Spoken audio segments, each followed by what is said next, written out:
Hey hoes, that's my street. And this is the house that I live in. It's about 4 stories and it's huge on the inside. There's another one of my streets. You can see the streets here are only big enough for a little car. And this is my last 2 days in this country. I've been here for 1 year. And this is the house that I've been staying in for a couple of weeks. Really cool place in Bangkok. Full of a bunch of relaxed, hippie, artsy type peoples. Each of them do a lot of eclectic things. Here's my door. I'm gonna give you the tour. This is the garage. It's got bicycles. Everyone rides their bikes, which I enjoy. I fucking love bicycles. And it's got a lot of the work of Matt Diamond. He's an artist here in Bangkok. This is one of my favorite pieces of his. And this is his studio work area where he doodles constantly on the wall, one painting covering over another. This is a chopper. Someone who lives here. I picked it up one morning. It was just a couple of days after my LASIK surgery, and I think I bust a blood vessel in my eye. Not exactly sure if that's what did it. Hold on. There we go. This is where everyone puts their shoes. And this is the kitchen. It's a nice kitchen. It's got a whole bunch of appliances. The blender fucking sucks. Here is where I cook my eggs every morning. We usually have a housekeeper, so she keeps it clean because, honestly, I don't think these people would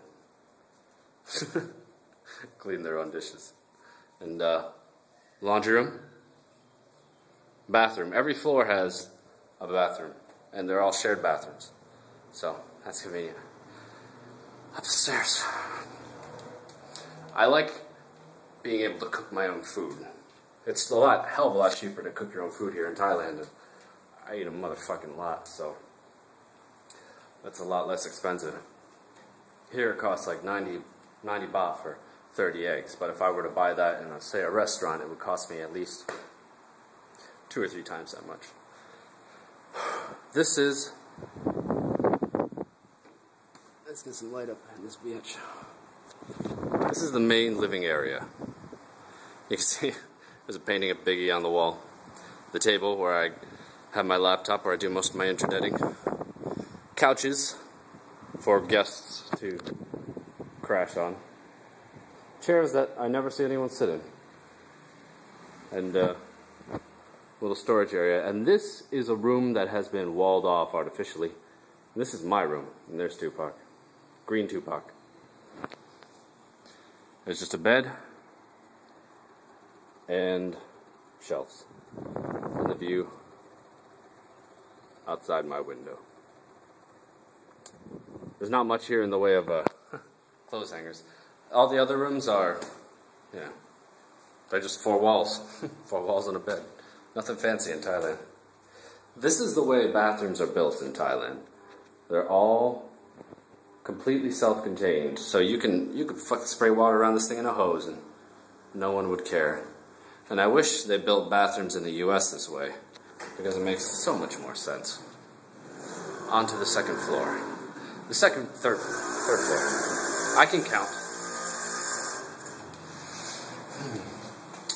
Pretty kitty. The second floor is really just the rooms and the bathroom. Bathrooms. 1, 2, 3, 4 rooms. More paintings. This is definitely one of the best places to stay in Bangkok because it provides a sense of community. And the girl who owns it, she's younger than I am, she talks about that's what she really wants to emphasize, because apartment buildings have no sense of community, and that's their major downfall. But here there are lots of communal spaces, like this is the coffee/tea area. It's got a fridge, little table. That's Rochelle and Pam's room, and more bathrooms. And This is where the kids will sit in the morning and drink their tea and their coffee. And that downstairs open area is where the party happens. This is our rooftop garden. It's quite nice. It does need a lot of work. It's pretty well neglected right now. It definitely needs a gardener's touch. But give it time. I don't know how long they've had this place. From here, you can see all around. It's one of the tallest buildings. So the views are spectacular. And you can even see the Rama 8 bridge. That's pretty right there. And there's an extra rooftop area which could probably be developed. Stairs are kind of shoddy though. It's dirty as fuck up there. Not to mention there's a big old substation / transformer. And that is my home that I've been staying in for the past couple of weeks. And right now it's Monday. I leave on Wednesday. I have overstayed for about 8 months. So when I leave the country, I'll have to pay 20,000 baht, which is the maximum fine they allow for that. Silly. Visas are something I don't quite understand, and can't honestly say I support. If you want to come to a country, I think you should be welcome there. You know, that's only a hospitable thing to do. And, naturally, being from America, I disagree with a lot of America's immigration policy. We're such a very unfriendly country. I think if you are willing to learn the language and abide by the rules of this society that you're attempting to integrate into, then you should be allowed to stay. I spend a lot of my time here learning Thai. And I have to say that I've integrated pretty well. But never stay in a country that doesn't want you. And the visa system here is completely broken and absolutely insane. Every 15 days, every 30 days, every 3 months, depending on the visa you get, you have to leave the country and pay a whole lot of money.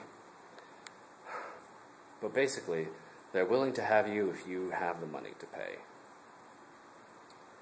It's definitely a money-based system. Greed rules everything. But maybe that's what you get when you live in a poor country. So, leaving Thailand after almost a year here. Going back to America, going to Houston. Going to buy a van and get a dog, a big dog. If anyone knows where to get a big, like giant, extra large, like Mastiff, talking like a 200, 180 pound dog, then let me know. I'd like to get something like that, preferably as a puppy, so that it doesn't have any existing aggressive tendencies from whatever upbringing it had. When I get there and I get my van, I'm going to travel around the Southwest, training at different gyms and getting fights where I can. We'll see how that goes. Talk to you later, internets. Wish me luck.